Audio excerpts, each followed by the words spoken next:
Underneath a night sky that had gradually enveloped the horizon, a weary silence settled over the surroundings. A man abruptly approached Aega, requesting a brief moment of his time. Wearing an expression heavy with exhaustion, Aega acquiesced without hesitation, addressing his companion as Cross.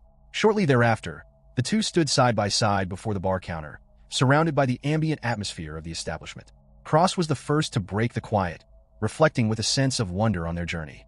He observed how remarkable it felt to have traveled so far, noting that while they had once spoken grandly of their ambitions, the tangible reality of their current success surpassed anything they had previously imagined. Building upon this sentiment, Cross revealed his desire to continue ascending toward higher achievements. Specifically, he expressed a keen intention for their group to begin accepting quests of the Archfiend rank, believing it was time to step up their operations. Aega responded with encouraging enthusiasm, asserting his belief that their companions were more than capable of handling challenges of such high caliber at this stage in their careers. Cross agreed with the sentiment, yet the tone of his voice shifted as he disclosed that, in order to reach this new goal, he had been giving serious thought to restructuring the group. As Cross paused and visibly hesitated, Aega watched him closely, sensing the difficult conversation that was about to unfold. Cross carefully explained his rationale, stating that if any member of the team were not truly equipped to manage the extreme demands of Archfiend rank assignments, that individual would inevitably become a liability to the rest of the group. Furthermore, he noted that remaining in such a perilous position would ultimately be detrimental to that individual as well, before asking if Aega understood the logic behind his line of reasoning. Silent in his response, Aega processed the situation internally. He understood the situation completely and felt a profound sense of comprehension regarding Cross's position. Internally, he pleaded for Cross not to look so anguished or torn over the matter, wishing to spare his friend the agony of delivering the news.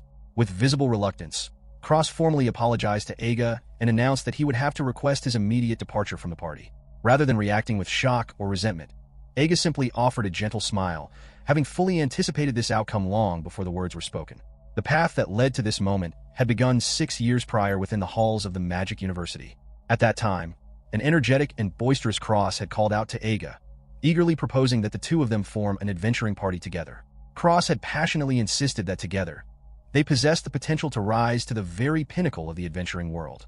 At the time, Aega had responded with mild confusion, questioning where this sudden idea had come from, especially considering that he had already received numerous prestigious job offers from several noble houses. Cross had dismissed the notion of conventional employment with humor and disdain, questioning whether Aega could truly find fulfillment in such an uninspiring existence. He disparaged the idea of a standard career and a stagnant salary that offered no room for growth or excitement.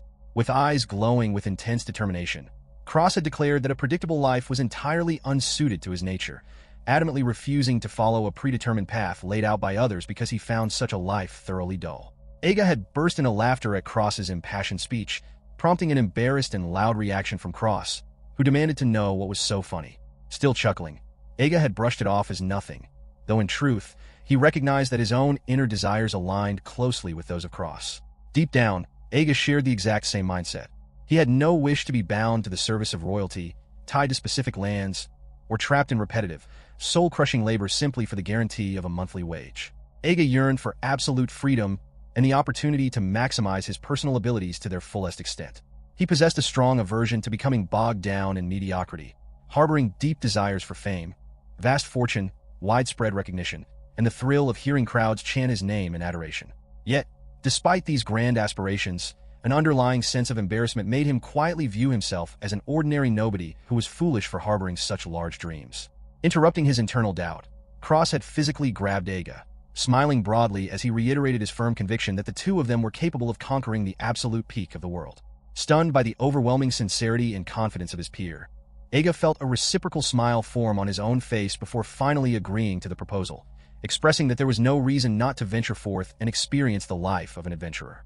This dramatic choice was met with strong disapproval from both his friends and instructors at the Magic Academy, all of whom urged him against pursuing such a risky endeavor. Their warnings were grounded in objective reality. While the concept of being an adventurer sounded glamorous, thrilling, and full of action on the surface, the actual reality of the trade was remarkably harsh, with only a tiny fraction of individuals ever achieving true success. Statistical reality dictated that out of every 100 newly formed adventurer groups, a mere 1 or 2 would manage to survive and remain operational after a period of 5 years. It was a perilous gamble where individuals routinely placed their very lives on the line.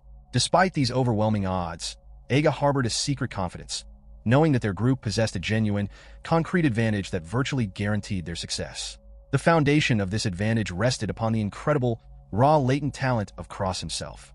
Unbeknownst to the rest of the world, and even to Cross, Aega was the sole individual aware of a monumental secret. Cross possessed the legendary hero job assignment. This particular designation was extraordinarily scarce, appearing only once in a century, and granted its bearer power comparable to the heroic figures celebrated in ancient myths and legends. The reason Aega alone held this crucial information was directly tied to the second major factor working in their favor. By channeling his energy until his fingertips emitted a distinct glow and uttering the incantation for the spell, his eyes would flash with power, granting him access to hidden personal information. When viewing Cross through this specialized vision, a job window displaying the word hero was laid bare before him. During his academic career at the Magic University, Aega had specialized extensively in the discipline of training magic. Through rigorous study, he had managed to master the absolute highest tier of magic within that field, a specialized spell known as the Goddess Eye. This supreme magical ability granted Aega two profound capabilities. It allowed him to perceive the exact professional role an individual was most naturally suited for, and it enabled him to foresee the precise set of skills and advanced magic that person would inevitably learn in the future. In the days before their rise, onlookers frequently whispered insults whenever Aega utilized his specialized abilities, mocking his unusual posturing and declaring that he desperately needed to act his age. Despite the cruel judgments surrounding him, Aega remained completely unbothered, knowing in his heart that no one around them understood the grand strategy at play. Taking a chance on Cross had certainly been a massive gamble, yet the favorable odds made it entirely worthwhile. Aega possessed absolute certainty that Cross possessed the latent potential to eventually transform into a legendary hero. Maintaining this faith during the early stages proved exceptionally difficult, as Cross remained unbelievably frail and vulnerable before his true class abilities could fully bloom. Throughout those grueling beginnings, Aega constantly scraped by, relying on his rudimentary magic to protect them while they both slaved away at menial tasks just to earn enough money to survive. Exactly 1 week later, the surrounding adventurers watched in absolute disbelief as a chaotic scene unfolded before them. Panicked onlookers screamed for everyone to be reasonable and stop, while others helplessly noted that the two reckless youths were paying no mind to the warnings. Standing frozen before a towering, monstrous threat, Cross and Aega remained completely steadfast. The frightened crowd shouted in desperation, asking if the pair had already forgotten the brutal beating the creature had dealt them previously, reminding them that a single week of leveling would not make even the slightest leak of difference in combat. Desperate voices begged them to turn back and flee for their lives. Yet both companions completely ignored the frantic cries of the crowd. With quiet determination, Aega signaled that the creature was approaching, and Cross firmly acknowledged the cue. Without a single moment of hesitation, Cross sprinted directly toward the monstrous beast. The colossal creature let out a deafening roar, but in one swift and flawless motion, Cross struck, sending the monster's massive head crashing to the dirt. A heavy, stunned silence fell over the battleground as the terrifying enemy was vanquished in an instant. The spectators who had been hurling doubt moments prior stood completely frozen in absolute shock. Exclamations echoed through the air as people questioned how anyone could possibly achieve such immense strength in a mere 7 days, wildly speculating about the monstrous nature of the secret training regime the pair must have endured. Listening to the bewildered comments of the crowd, Aega swelled with silent pride, knowing that such rapid growth was not bizarre in the slightest when paired with his unique talents. Among his specialized support capabilities was a skill known as Blessed Performance, an extraordinary spell that doubled all experience gained by every member sharing a party with the caster. Reeling from the quick victory, Cross called out to his trusted companion, and Aega warmly called back to him. With bright, proud smiles illuminating their faces, the two celebrated their triumphant breakthrough with a victorious high five. With that decisive victory, their grand journey was officially swept back onto its proper track. 6 years flew by in a blur of relentless exertion. The companions pursued adventure without granting themselves a single moment of rest, pushing forward continuously as their party grew exponentially stronger with every passing season. Paradoxically, as the group ascended to legendary heights, Aega's overall significance to the team began to steadily diminish. His Goddess Eye spell had once been utterly indispensable during the early days when they were actively recruiting new party members, and his Blessed Performance ability had seamlessly carried everyone through their formative ranks. However, as the party matured into an elite force capable of undertaking high-level quests, those foundational support skills offered virtually no utility toward high-grade encounters. Aside from his specialized growth-boosting talents, the rest of his magical repertoire remained painfully mediocre. Eventually, there was simply nothing left for him to contribute to the vanguard, and Aega found himself gradually left behind by the very heroes he had helped cultivate. Recognizing this undeniable reality, he accepted his formal discharge from the party without a single word of complaint or resentment. Returning to the harsh reality of his departure, Aega offered to hand over all of his personal equipment and collected items before the day came to a close. Cross quickly dismissed the idea, insisting that such a drastic gesture was entirely unnecessary. Aega reminded him of the strict nature of Tiana, their meticulous equipment overseer, who firmly believed that an adventurer's personal gear ultimately belonged to the collective reserves of the entire party. Laughing off the concern, Cross reassured him that Tiana understood better than anyone just how much Aega had done for every single one of them over the years. Furthermore, Cross pointed out that Aega would undoubtedly continue adventuring on his own, meaning he would vitalize every piece of gear currently in his possession. Relieved by his friend's generosity, Aega smiled warmly and apologized for overthinking the situation. As Aega turned to take his leave, Cross called out to stop him, casually mentioning that the remaining party members were scheduled to set sail the following evening on a boat bound for Zahlbelt. Hearing that destination stirred deep memories within Aega, as Zahlbelt was the famous city housing the world headquarters of the Adventurers Guild. Reaching that vibrant, booming metropolis had been one of their foundational dreams when they first embarked on their journey together years ago. Breaking the nostalgic silence, Cross flashed a bright, mischievous grin and acknowledged the short notice, proposing that they throw a grand farewell party in Aega's honor at noon the next day. Aega stood completely stunned by the unexpected offer. Cross continued to chatter enthusiastically, asking what specific dishes Aega wished to eat, promising to procure whatever food he desired, and playfully offering to invite local women to brighten the celebration. Mildly embarrassed by the overwhelming display, Aega lightly scolded his friend, asking if he was acting like a child over a simple departure party. Unfazed, Cross jokingly warned that they had better not upset Tiana with their antics, humorously suggesting that Aega conduct a brief debriefing with her once the festivities concluded. Chuckling through his exasperation, Aega called Cross a drunkard, telling him to let him finally go to sleep. Suddenly, the light-hearted atmosphere shifted completely.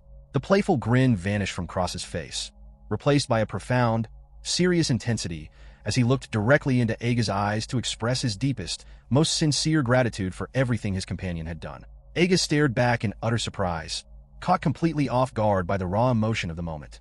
Cross turned away quickly after being asked what he was thanking Aega for, mumbling that he was not quite sure. A gentle smile crept onto Aega's lips as he noted the response, replying that he was heading off to bed for the night. By the time the next morning arrived, Aega had already made up his mind that it was time to take his leave. He quietly muttered to himself that a farewell party was out of the question, as the sheer thought of such an event made him feel far too embarrassed and awkward. Letting out a soft sigh, he reached out and opened his door, only to be completely startled by a woman waiting right outside to wish him a good morning. Aega nearly screamed in shock from the unexpected confrontation, silently complaining to himself about being ambushed so early in the day when most people ought to be asleep. The woman calmly inquired where he could possibly be going at such an early hour. Aega offered a quick excuse, claiming he was simply heading out to take a brief stroll. She immediately pointed out the obvious flaw in his story by asking why he was carrying all of his luggage for a simple walk. Realizing that Tiana had likely seen through his plan and anticipated his attempt to slip away early to avoid a tedious goodbye, Aega gave in and admitted that she had caught him. He explained his desire to be the sort of person who could quietly depart without drawn-out farewells, urging her not to bother trying to stop him. Tiana interrupted him to clarify that she had no intention of stopping his departure. Her words left Aega thoroughly confused and even more embarrassed, prompting him to ask why she would not try to hold him back.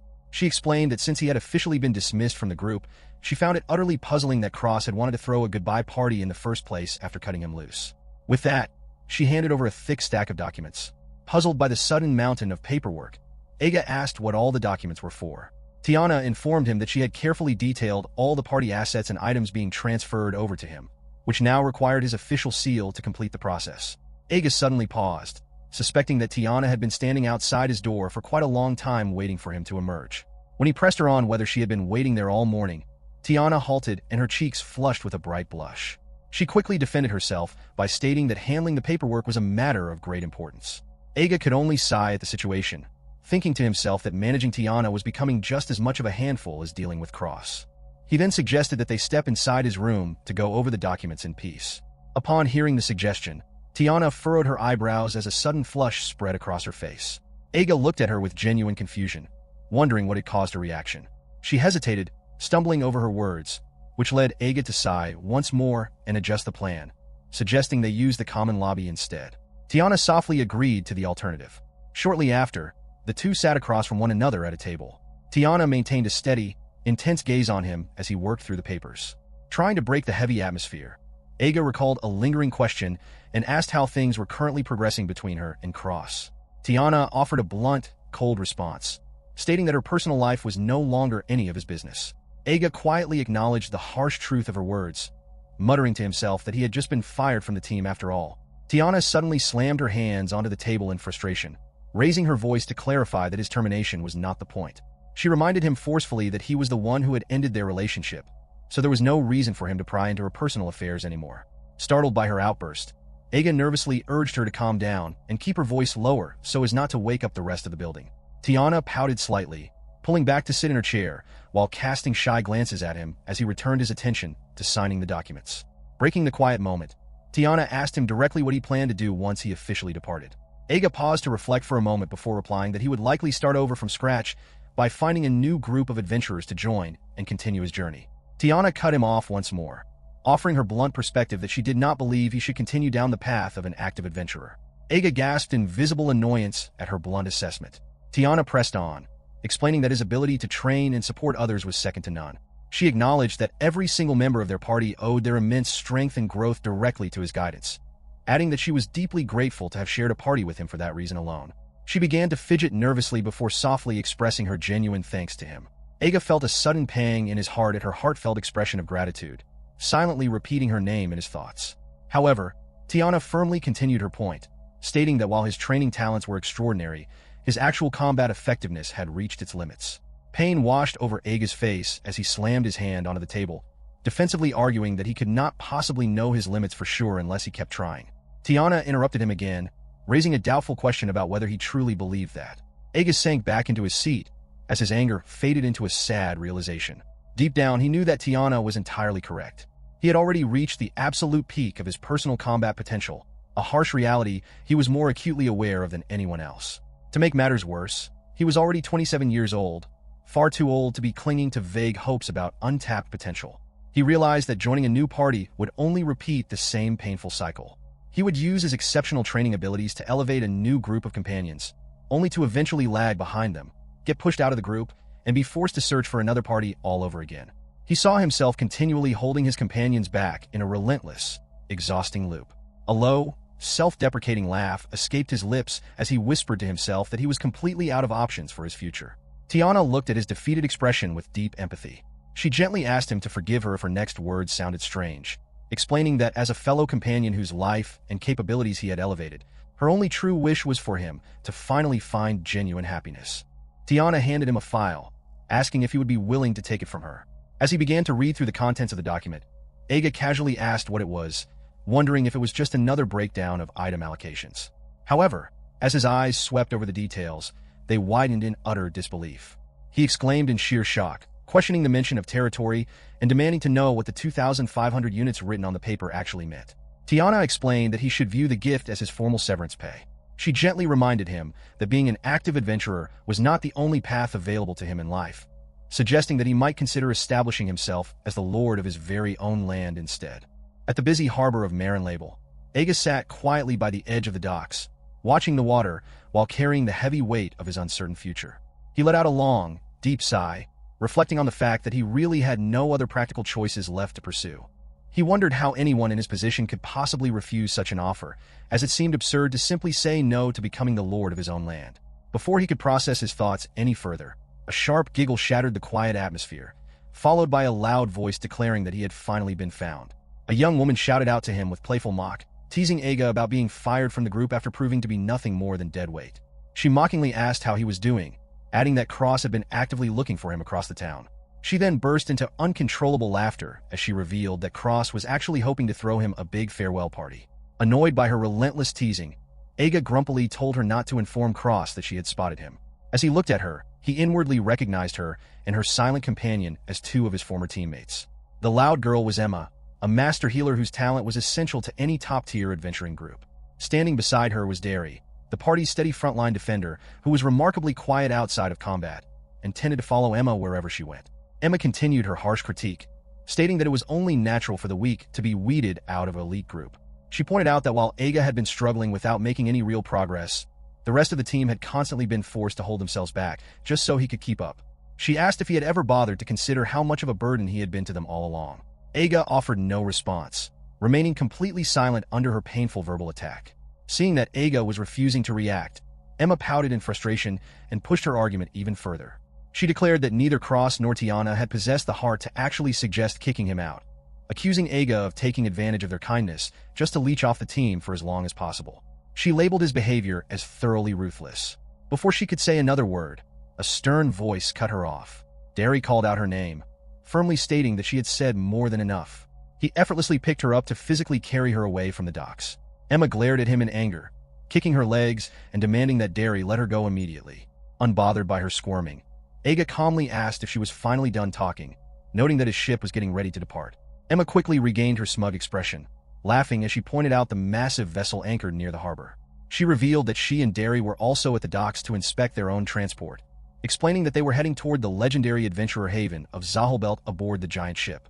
She offered him a mocking farewell as she laughed at his departure. Aega could only stare back at her in silent irritation. Shortly after their encounter, the ship set sail onto the open sea. Aega stood on the deck, watching the coastline fade away as he pondered his new reality. With every passing second, the vessel was carrying him further away from the glorious land of Zahalbelt and its irresistible, ancient mysteries.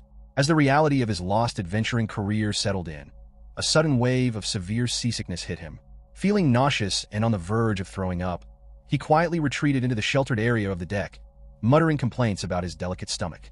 A sharp-eyed merchant sitting nearby noticed his visible distress and immediately offered his sympathies. The man reached into his belongings and pulled out a special travel wellness necklace, urging Aega to place it around his neck to ease his ailments. Though slightly puzzled by the sudden kindness, Aega accepted the offer with gratitude, stating that he would happily borrow the item to help soothe his stomach. The moment Aega put on the necklace, the peddler's friendly demeanor shifted into that of an energetic salesman. The man dropped his heavy luggage onto the floor and unrolled it in one swift motion, displaying a wide variety of goods to the passing passengers. He began shouting at the top of his lungs, calling all travelers and adventurers to gather around his shop. He loudly proclaimed that a healthy voyage was the key to a successful journey, using Aega as his primary promotional example. He announced to the gathering crowd that Sir Aega, a member of the famous heroes party known as the Fantastic Five, was actively using the miraculous health necklace, urging everyone to purchase one before stock ran out. Aega gasped in complete shock as he suddenly found himself turned into a living advertisement. A bustling crowd of eager customers quickly gathered around the peddler, whispering in excitement about the sudden appearance of a hero's companion. Excited travelers began shouting out their orders, desperate to purchase the items associated with the legendary hero cross, with many buying multiple necklaces at once. After the crowd finally dispersed and the merchant finished tallying his impressive earnings, the peddler happily celebrated his massive sales for the day. Aega confronted the man, pointing out that he should have at least asked for permission before freely using his name and Cross's reputation to peddle his wares. Inwardly, Aega reflected on the history of his former group. The Fantastic Five was a famous nickname bestowed upon the hero's squad, which included Cross, Tiana, Emma, Derry, and Normally himself. However, there was also a sixth member, a remarkably gifted combat wizard named Mori, whose incredible talents matched the rest of the elite members. Because of Mori's immense ability, Aega knew that he was the true outlier who never belonged among those five legends. The peddler lightly dismissed Aega's complaints with a warm laugh, insisting that he had not uttered a single lie to the crowd. He boasted about the clever skills required of a successful trader, playfully asking if Aega's seasickness had not already faded away thanks to the distraction. The man grinned broadly, revealing that they were actually old acquaintances. He reminded Aega that he was simply a humble traveling merchant who was deeply indebted to their party from past encounters, introducing himself as Garcia. Aega racked his brain for a moment, struggling to recall the man's name before finally recognizing the peddler. Garcia smiled warmly at him and casually asked what kind of business or grand plans Aega had lined up for his journey ahead. Aega silently pondered whether his companion was setting off on an entirely new quest and wondered where he could be heading, recognizing him as a familiar face. Hesitating briefly, Aega managed to offer the explanation that the individual was merely taking a trip for some sightseeing. This revelation thoroughly surprised Garcia, who questioned the idea of him traveling entirely on his own before scanning their surroundings to inquire about the whereabouts of Miss Tiana, even raising his voice in an attempt to call out to her. Recalling the true state of affairs, Aega informed Garcia that Tiana was actually seeing Cross at the moment. Garcia reacted with dramatic astonishment, concluding that the poor fellow had been dumped and lamenting how devastating such a turn of events must be. Aega felt a wave of annoyance wash over him, privately reflecting on how Garcia possessed an undeniable knack for pushing the exact wrong buttons. Garcia mused softly to himself, coming to the realization that the journey was simply a small getaway meant to soothe a broken heart. Chuckling, Garcia declared that since there was no official business to attend to, he would simply take his leave. Before Garcia could walk away, Aega quickly reached out and grabbed him, urging him to hold on for just a moment. Activating his specialized skill, the Goddess Eye, Aega inspected the man as Garcia turned back with a look of utter confusion. The inspect skill revealed Garcia's innate window job to be that of a traitor. Though Garcia came across as somewhat of a dimwit in casual interaction, his actual talent as a merchant was genuinely impressive. In this world, the innate job a person is born with, which dictates where their true potential lies, rarely aligns perfectly with the actual profession they end up pursuing in life. For instance, an individual blessed at birth with the job of a fisherman might spend their entire life working as a woodcutter, while someone born with the inherent job of a gambler might end up serving as a priest. Aega deliberated deeply on this reality, reasoning that if he were truly going to make an attempt at becoming a lord, securing a talented trader like Garcia would prove to be a massive boon. Garcia insisted that he possessed no interest in listening to tragic sob stories regarding another man's love life, asking to be excused as he bade farewell. Aega merely offered a sly grin, noting that it was a shame Garcia was so eager to depart, given that sightseeing was far from the only reason for this journey. The moment those words were uttered, Garcia froze in his tracks as his own skill, business sensor, instantly triggered. In a complete flash, his demeanor shifted into an exceptionally friendly posture. Excitedly acknowledging the sudden turn of events, Garcia declared that if there was actual business to discuss, he was more than eager to talk. Aega was visibly taken aback by the sudden transformation. Following that exchange, Aega spent the vast majority of his time aboard the vessel consulting directly with the trader. As they sailed, Garcia mentioned that they were rapidly approaching the port of Tsukahama, inquiring about Aega's ultimate destination. Clicking his tongue, Aega admitted that he was aiming to reach the area around Tokumo. Garcia gasped in realization, asking if that was the very location where Aega's party had successfully slain the great serpent Ghidorah. Aega paused to reflect, coming to understand that the party had actually been granted ownership of the land where they had vanquished the massive creature. Garcia advised him that traveling to Tokumo meant he would first need to spend the night in Tsukahama. Under those circumstances, Garcia strongly recommended lodging at the Yellow Crane Tower, instructing Aega to present Garcia's personal card upon arrival and request the exclusive pine treatment. Aega acknowledged the advice, noting that it was quite a kind gesture. Garcia quietly remarked that he was not such a bad guy after all, prompting Aega to laughingly reply that he could have told him that from the start. Arriving at the front gates of the far east port of Tsukahama, Aega observed the unique cultural aesthetic of the country. Standing before the establishment, he confirmed that this was indeed the Yellow Crane Tower, resolving to get a proper night's rest to prepare for the journey continuing the following day. The next morning, Aega began to awaken as a sliding door opened, and a woman stepped into the room. She playfully greeted the sleepyhead, teasingly asking if the previous night's activities had exhausted him a bit too much. Mumbling to himself as he recalled the chaotic events of the evening, Aega groaned aloud, feeling a dull ache in his head and back, admitting to himself that he had probably let loose a little too much. The woman moved closer, attempting to unrobe him, but Aega asked her to stop, pointing out that such energetic behavior so early in the morning was hardly healthy for her. Utilizing his analytical ability once more, Aega inspected the woman's innate job, discovering that she was actually a healing wizard. He inwardly noted that her position here was certainly no laughing matter. Transitioning to formal matters, the woman presented him with his final bill. Confused by the local currency, Aega asked how much 50 million tel translated to in baht. She replied that it amounted to roughly 5 million baht. Aega's jaw dropped in absolute shock. The woman calmly explained that their establishment was of the highest class, and because he had arrived with Garcia's specific referral for the pine course, he had been provided with the absolute finest service they had to offer. Aega's mind immediately flashed to Garcia, silently cursing the trader's scheme. Reluctantly accepting his fate, Aega agreed to settle the astronomical fee using baht. The woman appeared pleasantly surprised by his prompt ability to pay such a steep sum. After finalizing the payment, Aega made his exit. The attendants gathered at the entrance, bowing deeply and politely requesting that he return again soon. As he walked away into the bustling town, Aega cursed his luck under his breath, acknowledging that while the venue was undeniably luxurious, the single night stay had managed to wipe out half of all the money he possessed. Although still navigating the eastern waters, the remaining voyage to Tokumo was slated to take a full 3 days. Out of nowhere, an unexpected voice interrupted Aega's thoughts, calling him champ. Turning around, Aega recognized Garcia and asked if he was aboard this boat as well, while simultaneously shouting at the trader to stop addressing him as champ. Aega confronted him directly about failing to mention the true nature of the Yellow Crane Tower. noting that while the experience was admittedly great, Garcia should have warned him about the absurdly high costs. Garcia scratched his head and offered an awkward laugh, confessing that he had deliberately omitted those details. Suddenly dropping into a deep, formal bow, Garcia shouted an apology, explaining that he had actually been testing Aega. Confused by this revelation, Aega questioned what kind of test Garcia meant. The traitor admitted that he initially suspected Aega had been completely abandoned by his party, recalling Aega's earlier claim that he was merely traveling alone for sightseeing. Garcia reasoned that if Aega was truly caught in a self-destructive downward spiral, continuing a business relationship with him would be a terrible financial decision. Therefore, Garcia devised the 5 million bond bill as a deliberate slap in the face to gauge Aega's reaction and financial stability. Admitting he had been completely mistaken, Garcia apologized again for doubting him. Scratching his head, Aega admitted that Garcia's initial intuition was actually spot on, as his party had indeed let him go. He explained the truth of the situation to the traitor, revealing that he had been fired from the hero's party and granted the frontier territory merely as severance pay. Understanding dawned on Garcia as he listened. Aega pressed on, stating that if he was going to attempt managing this new territory, he wanted Garcia to work for him. Garcia looked thoroughly taken aback, hesitantly questioning the request. Aega quickly interrupted, clarifying that he was not even entirely sure if he wanted to act as the lord over the land since he had yet to inspect it, adding that he no longer possessed any connection to the hero's party.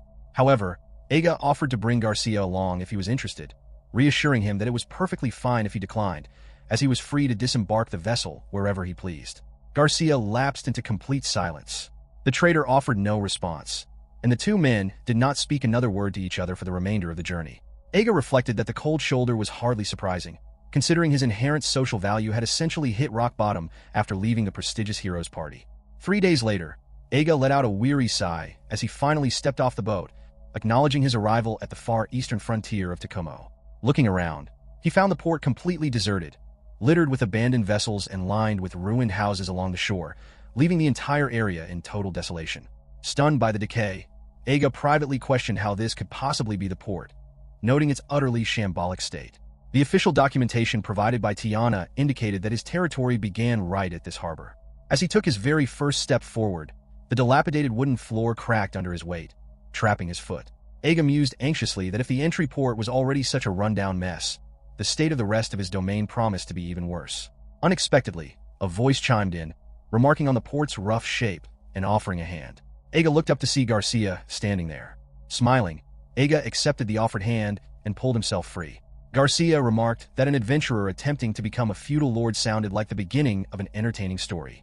Aega replied that such a story depended on whether he even bothered to take up the mantle, though he sincerely thanked him, casually mispronouncing his name as Cigar. Garcia glared at him darkly, shouting with intense annoyance that his name was Garcia, warning Aega that he was already reconsidering his decision to tag along.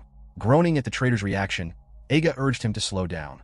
As they stood together amidst the ruins, Aega privately noted that these chaotic, uncertain moments marked their very first steps into the territory of Tokumo. The eastern frontier region of Tokumo contains 7 distinct villages, according to the official documentation provided by Tiana, with a combined total population of roughly 2,500 inhabitants. Aega maintained a sense of deep hesitation regarding whether he actually desired to assume the official role of lord over this territory, believing firmly that any final decision must wait until he had inspected the land with his own eyes. Aega let out a weary sigh, reflecting on the fact that they had been walking continuously from the coastal port for 2 full hours without encountering a single soul along the primary trail. His quiet internal complaints were suddenly interrupted by the frantic approach of his traveling companion, Garcia, who was running toward him while shouting his name at the top of his lungs. Aega slowly turned around, addressing the newcomer with a relaxed nickname as he noted how long the man had taken to catch up. Garcia immediately tried to correct his name, but Aega completely ignored the minor protest, instead inquiring about what had caused the man to become so intensely flustered and wondering if he had finally managed to stumble upon an actual local villager. Garcia urgently clarified the true cause of his panic, revealing that a swarm of aggressive creatures was pursuing him closely from behind. A high-numbered cluster of monster bees was in hot pursuit, prompting Garcia to hastily dodge behind Aega while weeping openly for immediate protection and rescue. Aega, completely unbothered by the sudden commotion, calmly fixed his gaze upon the approaching swarm and identified them as Gud bees. He recalled that these creatures were low-level monsters known for launching organized group attacks against traveling humans, with their specific subspecies identified primarily through the distinct color of their eyes, red indicating a high level of imminent threat. As Garcia continued to shriek in sheer terror, Aega simply extended his right arm into the air and began channeling energy into his fingertips, where an intense, swirling ball of pure fire rapidly took shape. Calling upon the specific incantation known as Kitaro, he instantly expanded the flaming mass, unleashing a scorching wave of fire that enveloped the entire swarm of gud bees in a sudden flash. Aega quietly grumbled about the uncomfortable heat produced by his own spell, while Garcia stood utterly frozen in place, staring at the dramatic display with absolute astonishment and admiration. Garcia loudly marveled at the impressive display, thoroughly surprised that Aega possessed the ability to cast Kitaro and declaring enthusiastically that his companion truly belonged among the legendary ranks of the Fantastic Five. Aega privately reflected on the excessive praise, noting to himself that Kitaro was merely a standard beginner-level fire spell within the broader Kira magic hierarchy. This specific magical family began with the foundational Kira spell, progressed into the slightly stronger Kitaro, and then moved up into intermediate techniques like Kiradon. Beyond those lay advanced spells such as Dokiradon and the top-tier Dodokiradon, with the overall destructive power increasing dramatically as one advanced further up the lineage. Aega knew his own personal magical limits capped out precisely at the intermediate level of Kiradon, while high-tier spells like Dokiradon remained completely out of his reach. Intermediate capability was the absolute ceiling for almost all of his combat and utility abilities, with the single exception being his unique passive training skills. Within moments, the entire horde of gud bees was burned completely into microscopic piles of floating dust.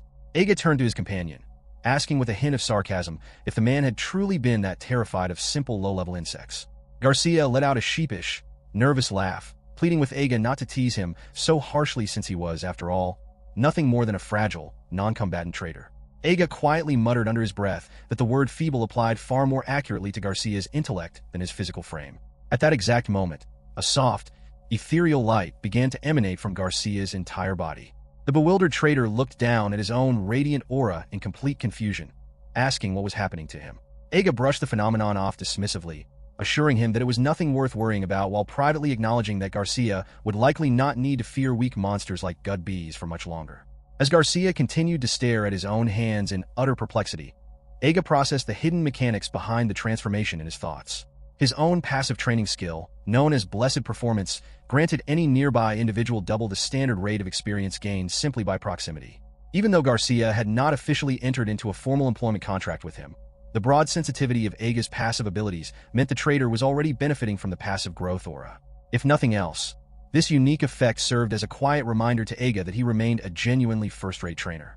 Suddenly, a sharp memory of Tiana's past words echoed in his mind, reminding him of her blunt assessment that his exceptional talent ended strictly with his training skills.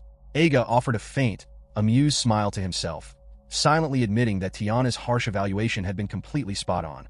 Breaking the quiet moment, Garcia suddenly pointed off toward the tree line and shouted excitedly that he had spotted a residence nestled in the landscape.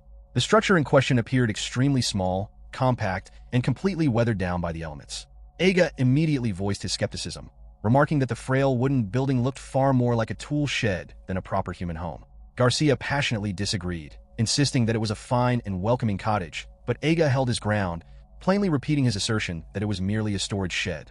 Just as the two were arguing back and forth over the precise nature of the building, the creaky front door opened, and a frail old woman slowly stepped out onto the front porch. Aega felt a sudden flash of internal surprise, quietly conceding that the rundown structure was indeed an actual residence. Garcia immediately scurried forward to greet the elder, announcing in an overly cheery voice that they were harmless tourists simply out to do some local sightseeing, assuring her that there was absolutely nothing suspicious or untrustworthy about their presence. He then asked if she was the sole resident living in this isolated spot. The elderly woman offered them a harsh, deeply suspicious glare, clearly questioning the sanity and truthfulness of two random strangers claiming to be casually sightseeing deep within an unpopulated mountain range. Garcia instantly recognized the heavy skepticism in her eyes, realizing that his awkward attempt at reassurance had only made her far more wary of them. At the same time, Aega was thinking the exact same thing, privately wondering what kind of foolish person would ever travel all the way out into the dangerous wilderness purely for recreational sightseeing. Recognizing the awkwardness of the situation, the travelers dropped the foolish pretense and explained their true situation and overall mission to the woman in full detail. Upon hearing their actual purpose, the old woman's defensive posture relaxed, and she agreed to act as their local guide, informing them that a full view of the entire region would become visible once they climbed further up the steep mountain path. Aega asked her directly if she truly lived all alone in such a remote place. The old woman confirmed that she did, her voice tinged with deep sadness as she revealed that her entire family and every single one of her fellow villagers had been violently devoured long ago by a legendary giant serpent known as Ghidorah, leaving her with no real purpose or joy left in her solitary life. Aega muttered a quiet, respectful response of understanding, while the deeply emotional Garcia broke down in tearful sympathy for the tragic old guide. Encouraging the elderly woman to maintain her spirits, Aega cheerfully offered to carry her if needed. The woman politely declined, assuring him that she remained in excellent shape before moving forward at a swift, energetic pace. Both Aega and Garcia watched in utter astonishment. Reflecting on her impressive physical condition, Aega reasoned that her mountain upbringing might be contributing to her endurance, though he wondered if her specific job class provided an additional physical boost. Activating his goddess eye skill to inspect her latent abilities, he discovered to his absolute bewilderment that her job class was actually Star Idol. Processing this bizarre reality, he concluded internally that the world was truly a strange and unpredictable place. Shortly after this encounter, light raindrops began falling, rapidly escalating into a relentless, heavy downpour. As the hours dragged on under the punishing weather, Aega found himself struggling immensely, his breath coming in ragged gasps. Despite having prior confidence in his physical stamina and his capabilities as an adventurer, the journey was pushing him to his absolute limits. He imagined how relentlessly Cross and his other peers would laugh if they saw his current state. He assumed they had already reached Zahabelt, envisioning that magnificent city shining brilliantly like a treasure chest turned upside down. In the midst of these gloomy thoughts, Aega lost his footing on the slippery terrain and tumbled awkwardly into the mud. Mumbling in frustration as he struggled to haul himself back up, he reflected bitterly on his current trajectory. He had been reduced to hunting weak, low-tier monsters from the eastern regions, dragging himself through endless mud on a remote mountain trail. He desperately desired a life of vibrant glory, a destiny that shone as brightly as the sun, rather than the pathetic struggle he was currently enduring. Looking down at his mud-splattered hands, the stark contrast between his realistic situation and his grand ambitions cut deep. He longed to become an elite, expert adventurer capable of defeating arch-fiend-rank monsters. He dreamed of receiving showered accolades from the citizens of Zahabelt and earning the admiration and envy of tens of thousands of people. Yet, as tears welled in his eyes from the harsh reality of his failure, he reluctantly realized that he would eventually have to grow up and accept his limits. His self-pity was interrupted when the old woman announced their arrival at the destination. Stopping at the edge of a high cliff, the group looked out over a vast, expansive plain. As the storm clouds parted and the sky cleared, the landscape revealed a bustling community filled with lively villagers. The old woman explained that because the western region was infested with dangerous monsters, the vast majority of the population resided safely in the south. Aega stared down at the sight, realizing that hundreds, if not thousands, of people inhabited the area. Noticing a massive group gathered near the water, he inquired about their activity. The old woman clarified that they were hard at work constructing an embankment, as the local river was prone to dangerous and unpredictable flooding. Analyzing the situation, Aega quickly grasped the logic behind their labor. While the river provided essential agricultural benefits by supplying water to the surrounding fields, establishing a permanent human settlement required strictly controlling its natural volatility. Managing the river was a shared responsibility that bound every resident of the territory together. Observing the villagers intently as they built structures, cleared trees, and cultivated the land, Aega experienced a profound shift in perspective. He realized that true beauty did not lie in untouched nature alone, nor did it lie solely in individual human lives. Instead, genuine beauty existed in the way humanity reconciled with nature, simultaneously deriving sustenance from the land while actively contending with its harsh forces. The people lived in complete harmony with their environment, deeply interconnected with the soil. Viewing the entire territory as a whole, it appeared to him not as a simple collection of houses, but as a single, living, breathing entity. A sudden wave of inspiration washed over him. His eyes flared as he activated his skill once more, his mouth hanging open in sheer surprise at the potential unfolding before him. Boldly declaring his intention, Aega resolved that he would assume control of the land and become its rightful lord. Garcia reacted with absolute shock, asking if Aega was seriously abandoning his lifelong dream of being an adventurer. Aega promptly clarified that he was doing no such thing. When Garcia expressed confusion, Aega elaborated on his vision, explaining that he intended to view the entire territory and its people as a single, cohesive unit capable of undertaking quests together. Through collective development, he believed they would one day grow powerful enough to face and overcome archfiend-level threats. Garcia remained deeply skeptical, pointing out that the residents were merely ordinary villagers who lived in such a remote area specifically to avoid monsters, making it impossible to recruit them for dangerous adventures anytime soon. However, Aega remained completely confident in his plan, reminding Geisha that his specialized training skills were undeniably unmatched. Deep within the dense, shadows-draped expanses of the Tokumo forest along the kingdom's far eastern frontier, a sudden and terrifying chaotic frenzy disrupted the quiet atmosphere. A massive, aggressive swarm of wild bud bees descended upon the path with alarming swiftness, buzzing loudly as their sharp stingers threatened immediate harm. Overcome with instant panic, a terrified Garcia cowered desperately behind his companion Aega, shrieking wildly in alarm as the terrifying creatures closed in around them. Unmoved by the rising panic, Aega drew his blade and swiftly sliced through the monstrous insects, neutralizing the threat with practiced efficiency. Amidst the movement of his sword, Aega contemplated his tedious situation, reflecting on the arduous journey ahead. To officially claim control over this territory as its new rightful lord, he was obligated to travel all the way to the distant royal capital to sign the legal documentation, a bureaucratic ordeal that was already causing him immense frustration. Garcia noted that the next transport ship arriving at the local port would not make landfall until 2 days later, prompting Aega to decide that they should continue southward to seek shelter in a nearby village for the night. As they set off, Aega lost himself in silent contemplation, realizing that his former companions would reach the grand city of Zahabelt long before then, leaving him to wonder what they were currently experiencing without him. Far across the open waters, upon the deck of a massive vessel gliding toward its destination, a vast sense of agonizing boredom hung heavily over Emma. Lethargic and thoroughly unamused, she let out a long, dramatic sigh while casting a restless gaze around her.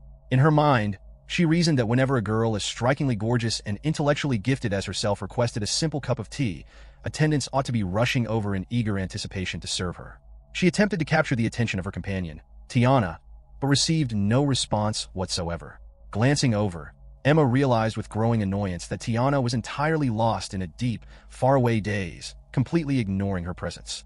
The sheer indifference left Emma inwardly bewildered at how anyone could remain so detached from the world around them, ultimately prompting her to loudly shout Tiana's name to shatter the silence. Snapping out of her sudden trance, Tiana blinked in surprise and offered a hasty, quiet apology, admitting that her mind had been wandering elsewhere. Emma groaned in exasperation, immediately assuming that Tiana was still brooding over the absence of Aega, despite him no longer being part of their journey. Emma voiced her unyielding perspective, insisting that it had only been a matter of time before he was cast aside, considering his inability to carry his weight within the group, making any regret far too late. Tiana, however, firmly requested that Emma pay close attention to the reality of their situation. She explained that their party was about to undertake grueling archfiend quests, high-stakes assignments that Aega simply lacked the strength to survive alongside them. Tiana reassured her that she had already transferred his complete severance compensation, an amount more than sufficient to secure his livelihood comfortably for the foreseeable future. With the matter fully settled, Tiana urged Emma to accept the decision and keep it in mind. Though Emma silently agreed that the dismissal was entirely logical, she could not help but wonder why Tiana appeared so deeply troubled by a choice she had orchestrated herself. Seeking to break the agonizing monotony of the voyage, Emma hoped for a distraction, which arrived almost instantly as 2 unfamiliar men boldly sauntered over to their location. Smirking in self-satisfied amusement, Emma immediately presumed that her immaculate figure and refined elegance had drawn their natural admiration.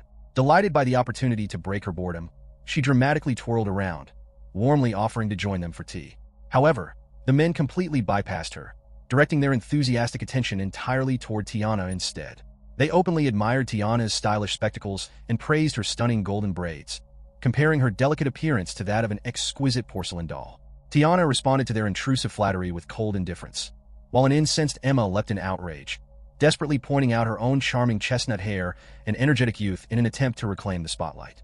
Unimpressed by her outburst, one of the men dismissively shoved Emma aside, calling her a mere child and telling her to move out of their way. Emma tumbled onto the wooden deck, her face twisting in sudden fury as she prepared to confront the impudent strangers. Before she could act, a heavy hand grabbed the offending man's wrist with crushing strength, causing him to cry out in immediate pain. Emma looked up to see Derry standing tall over the intruders, demonstrating his immense physical power without saying a word. In his gentle, hesitant manner, Derry quietly affirmed to Emma that he believed she was truly beautiful, though Emma inwardly noted that receiving praise from him did little to mend her bruised pride. The agonized man yelled in shock, demanding to know if Derry was her protector, when the atmosphere shifted once more. Stepping into the fray with a light-hearted smile, Cross chuckled warmly at the rising commotion, casually asking if the 2 strangers required something specific from his companions. The men immediately froze in sheer terror as they recognized Cross as the famous hero whose image had recently graced the front pages of the newspapers. A wave of cold sweat washed over them as they realized that the individuals surrounding them were none other than the legendary party known throughout the realm as the Fabulous Five. Seizing the moment of stunned silence, Tiana calmly informed the intruders that their group was far too busy to be bothered, effectively bringing the uncomfortable encounter to a definitive end. She coldly asked them to forgive her, but wondered if they could take the next 3 seconds to remove themselves from her presence. Hearing this, the men quickly ran away, shouting back immediately that they would excuse themselves right away. After they left, Cross remarked that they were very nearly at their destination. Shortly afterwards, they finally arrived at their goal. Cross shouted to everyone that they were finally there, standing at the sacred land of Zahabelt, and warned them all to brace themselves. At the same time, Cross made a silent vow deep within his own thoughts, promising himself that this was just one more stop on their journey to the very top, and mentally asking Aega to watch over them. Over at Zahabelt Harbor, the crowd of waiting reporters gasped in awe as the group pulled in. They shouted in excitement, pointing out the arrival of the Fantastic Five and calling Cross a true hero. A group of women began to scream wildly, expressing their joy that their beloved Derry had finally arrived, repeatedly calling out his name alongside Cross's. As they stepped off the ship, the surrounding crowd instantly swarmed around them. One man pleaded for just a moment of their time to ask if they had room for a quick interview, while another shouted out to ask where the group was planning to go next.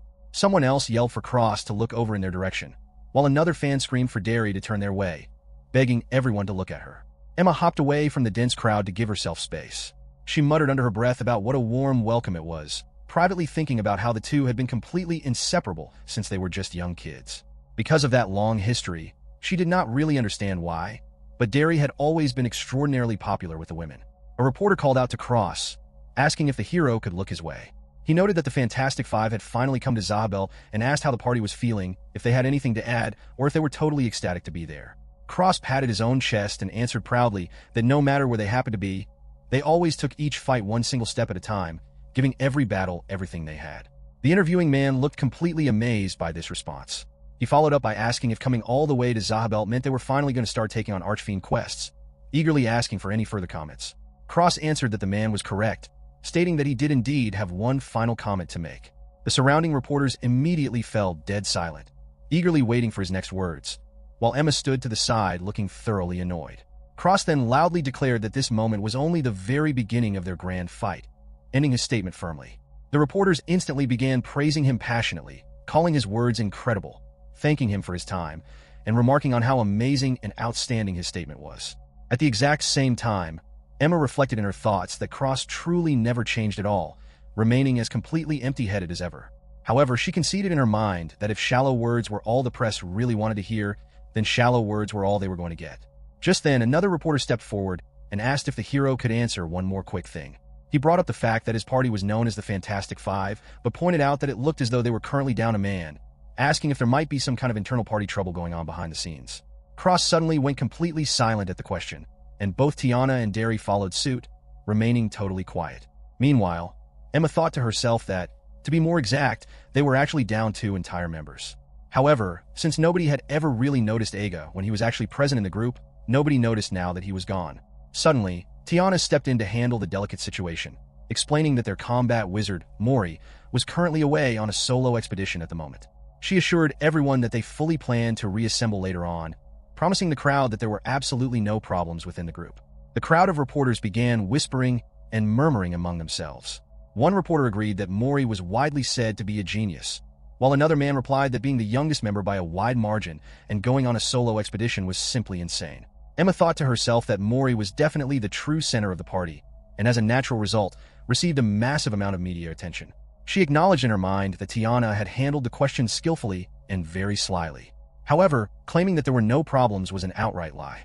Once Mori eventually linked back up with the main group, they would be forced to explain to her that Aega had been let go from the party. Emma brushed the thought off, feeling that it did not matter to her since she was not the one who had fired him, deciding those two could break the bad news themselves. She actually found herself wondering what Aega was up to at that very moment, genuinely hoping that he was getting along well with the local people in his new domain. Meanwhile, in the distant region of Tokumo, travelers shouted out in relief upon finally spotting a village in the distance. Aega observed the settlement, noting that while it looked quite small, it should serve as a decent place for them to rest for a while. Garcia pondered silently in his own thoughts as they approached. Aega noticed his hesitation and asked him what was on his mind. Garcia voiced his concerns, reminding his friend that these rural folk could often be extremely wary and suspicious of complete strangers. Aega replied calmly that it should not be an issue at all, pointing out that they were just there for simple sightseeing. Immediately after speaking, both Garcia and Aega spun around to look behind them. A host of local villagers had already quickly gathered all around them, shouting aggressively to demand who the hell they were and where they had come from. Seeing the hostile crowd, Garcia cried out in intense nervousness, declaring in panic that they were completely trapped. The crowd of local villagers quickly closed in and completely surrounded the two travelers. Seeing the large group approach them so suddenly, Garcia panicked and cried out in intense nervousness to his companion, expressing his fear at their situation. One of the local men stepped forward toward them with a wide grin on his face, loudly encouraging the others and calling for the strangers to tell everyone where they had come from. Aega stood there looking entirely confused by the sudden commotion. Immediately, the rest of the villagers began to bombard the pair with a relentless stream of overlapping questions. People eagerly asked how old the two travelers were, while others insisted that they must be starving after their long journey, offering them bites of food on the spot. A woman called out to ask if either of them had a wife waiting at home, while others noted their travels and asked if they were in need of a place to sleep for the night. One man loudly announced that the pair could stay at his house, but several other villagers instantly argued back, shouting that the travelers should stay with them instead. Aega felt completely overwhelmed by the chaotic energy of the crowd, thinking to himself that the people of this settlement were remarkably friendly. Just as the noise reached its peak, a voice carrying great authority shouted over the crowd, commanding everyone to settle down and stop crowding their visitors. The chaotic villagers instantly fell quiet, addressing the speaker respectfully as their chief. The tall man they referred to as Chief strode forward through the parting crowd. Seeing him arrive, Aega felt a wave of relief, thinking to himself that with the village chief on the scene, they might finally be able to get a proper word in and clear up the situation. Without warning, the chief reached out and grabbed both travelers firmly. Surprised by the sudden physical contact, Aega gasped. The chief then loudly declared to the surrounding crowd that these guests were obviously going to stay at his personal residence, flashing a huge grin. The villagers groaned in disappointment, complaining that it was not fair and expressing how much they had wanted to speak with the newcomers themselves. The chief barked back at his people to quiet down and step back out of the way. Meanwhile, both Aega and Garcia stood there totally speechless, unable to process how quickly the chaotic encounter had unfolded. Later on, the travelers found themselves inside the chief's private home, seated comfortably around a large dining table. Looking around at their surroundings, Garcia quietly remarked to Aega that the residence was surprisingly luxurious. Aega silently agreed with his companion's assessment. Hearing the comment, the chief let out a booming laugh, dismissing the praise by saying it was nothing special while apologizing for how wild his people had acted outside. In his private thoughts, Aega reflected that the chief's home was far cleaner and better maintained than he had originally anticipated, deciding that sleeping there would be comfortable enough despite the lack of traditional beds. Their hosts even went out of their way to treat the two travelers to a generous feast of food and drink.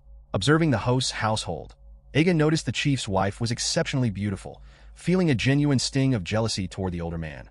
Trying to steer the conversation toward local matters, Aega asked the chief what specific industry their village participated in to sustain itself. The chief looked completely bewildered by the choice of words, repeating the word with great confusion. Aega quickly adjusted his phrasing, asking instead what kind of daily work the local people performed. The chief instantly understood, explaining enthusiastically that their work revolved entirely around the surrounding trees, specifically cutting them down, proudly identifying his people as woodcutters. Aega quietly muttered an acknowledgement to himself, realizing that this heavy labor was the exact reason why every man in the village possessed such an unusually massive and burly build. The chief slammed a heavy hand onto Aega's shoulder in friendly approval, shouting that the traveler had a sharp eye for noticing. Aega reflected on everything the chief explained, summarizing the details in his mind. The settlement was known as the wood village of Kimura, housing a population of roughly 150 people who were primarily occupied with forestry. However, being a woodcutter in this region involved far more than simply swinging an axe at trees. The villagers managed every single phase of lumber production across the entire Tokumo region, ranging from initial felling and sawing to estimating regional demand, manufacturing finished goods, and organizing transport. Aega then asked the chief directly if forestry was a profitable line of work for the village. The chief grinned broadly, confirming that business was booming, especially after the great serpent Ghidorah had come and gone. Hearing this, Aega recalled the history in his own thoughts. Ghidorah was the massive monster that Cross's party had slain, while Aega was still an active member of their team. The creature had wreaked immense destruction across Tokumo at the time, Paradoxically, that widespread destruction had created a massive demand for new lumber to rebuild the ruined settlements, causing the local economy to thrive. The chief laughed loudly once more, proudly stating that when his people get knocked down, they simply pick themselves back up again. While listening, Aega quietly activated his specialized skill to examine the chief, internally confirming that the leader was indeed a very formidable individual. Aega had secretly been using his goddess eye ability on the citizens of Kimura ever since their arrival. The chief's designated job revealed itself as woodcutter. The goddess eye provided two specific pieces of information. The primary role an individual was naturally suited for, and the specific magic or skills they would naturally acquire as they grew stronger. However, the skill was limited in scope and could not reveal a person's actual, current line of employment at any given moment. Inspecting someone's active occupation required a high rank in the status check skill, a level far higher than Aega was capable of reaching, since he could only achieve high ranks in training-oriented skills. Because of this limitation, he had been unable to determine what the village youth were currently doing for a living. When the crowd had swarmed them earlier, Aega had not been scanning the villagers for mundane, everyday jobs like woodcutters or fishermen, but rather searching through the crowd to identify any potential latent adventurers hidden among them. Aega carefully inspected slightly over 10 of the young villagers during his time in the settlement. Out of that entire group, he identified two specific individuals who possessed latent adventure classes. Although neither of them demonstrated extraordinary levels of natural talent, one displayed an aptitude for the mage class, while the other held the martial artist class. Discovering that a reasonable portion of the local population possessed a natural affinity for adventuring provided him with a sense of relief. As the night grew deeper, Garcia remarked to his companion that Aega possessed the ideal combination of capabilities to govern a domain of this kind as its lord. Aega expressed his confusion, admitting that he did not fully understand what Garcia meant by that statement. Garcia questioned his lack of understanding, pointing out that since Aega possessed the unique ability to discern the exact job every individual was born to fulfill, he could simply assign all of his subjects to their absolute ideal roles, thereby causing his territory to thrive and flourish instantly. Reflecting on his companion's idea, Aega thought to himself that Garcia was looking at the complex matter through a remarkably shallow and short-sighted perspective. When morning arrived, the village chief questioned the travelers about their intended destination, repeating the name Nakamura in surprise upon learning they were heading there. Aega confirmed their plans, explaining that they were eager to visit the largest settlement in the Tokumo region, which housed roughly 1,200 residents. The chief informed them that a local transport crew was already preparing to travel toward the river near Nakamura, offering to let the group guide the two travelers along the way. Aega expressed his deep gratitude to the chief for all of his continuous hospitality. Nearby, several burly men were hard at work loading heavy timber onto transport carts. The chief led the travelers over to the workers, introducing them as the guide crew he had previously mentioned. The chief then called out for a young woman named Chio, who promptly walked over to answer his summons. The chief asked her to act as a guide for their guests on their journey to Nakamura, and Chio agreed to the task without hesitation. Aega looked at her with slight surprise, recognizing her as the young woman he had inspected the previous day, who held the latent martial artist class. Chio warmly greeted the pair, and Garcia responded with a friendly greeting of his own, while Aega voiced his agreement. Chio then called out to the workers, ordering them to begin moving, prompting the men to shout back in unison as they set off. Noticing the heavy load, Aega asked if he and Garcia should offer a helping hand with the physical labor, but Chio assured him that there was no need for them to assist. As Aega observed the transport crew moving the lumber, he marveled silently at their massive muscle mass, thinking to himself that these simple woodcutters put professional adventurers to shame. After a moment, the travelers climbed onto the wooden carts to ride along in silence. During the journey, Chio suddenly called out for the crew to stop, spotting a major landslide blocking the path directly ahead of them and ordering everyone to prepare for a detour. She quickly leapt down from her cart to direct the entire convoy with authority. She shouted clear instructions, directing the first group to take the alternate route while commanding the second and third groups to veer to the right and stand by. Watching her manage the situation, Aega observed in his mind that Chio moved with the efficiency of an experienced expert, demonstrating remarkable flexibility in her leadership. Whenever a cartwheel experienced an issue, she stepped in instantly to handle it. When one of the men apologized for a minor setback, Chio reassured him that it was no trouble at all and only required a quick fix. Moments later, another worker cried out in frustration as his cart wheels became stuck in deep mud. Chio remained completely calm, encouraging the men not to rush and instructing them to take their time to push the heavy vehicle together as a single unit. Feeling indebted to the chief's generosity, Aega insisted that he and Garcia lend a hand to help free the stuck cart. Chio smiled warmly at the two travelers, expressing her appreciation for their offer before calling out the timing for the push. Working together, the entire group successfully pushed the cart out of the mud. Afterward, Aega remarked to Chiyo that she carried a very important set of responsibilities despite her young age. Chiyo explained that she had been assisting with the transportation of lumber ever since she was a small child. Aega realized her position, asking if she served as the official transport manager or lumber chief for the entire village. Chiyo laughed merrily and patted his back, jokingly accepting the title. She then remembered that the chief's wife had prepared a packed lunch for the two travelers, surprising both Aega and Garcia. Garcia openly exclaimed his excitement over the food, admitting that he was famished. Chiyo handed over the prepared meals, highlighting the homegrown rice inside. The group paused to enjoy their food peacefully. Garcia noted how delicious the meal was, and Aega agreed, adding that the local water was equally refreshing. They continued eating steadily in quiet enjoyment until Aega remarked on how beautiful the surrounding region was, causing Chiyo to smile in response. Upon arriving at Nakamura, the largest settlement in Tokumo, Chiyo proudly announced their arrival.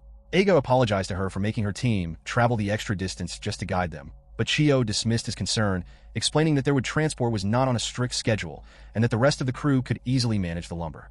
Looking around, they noticed the entire village was eerily quiet, with no residents in sight along the streets.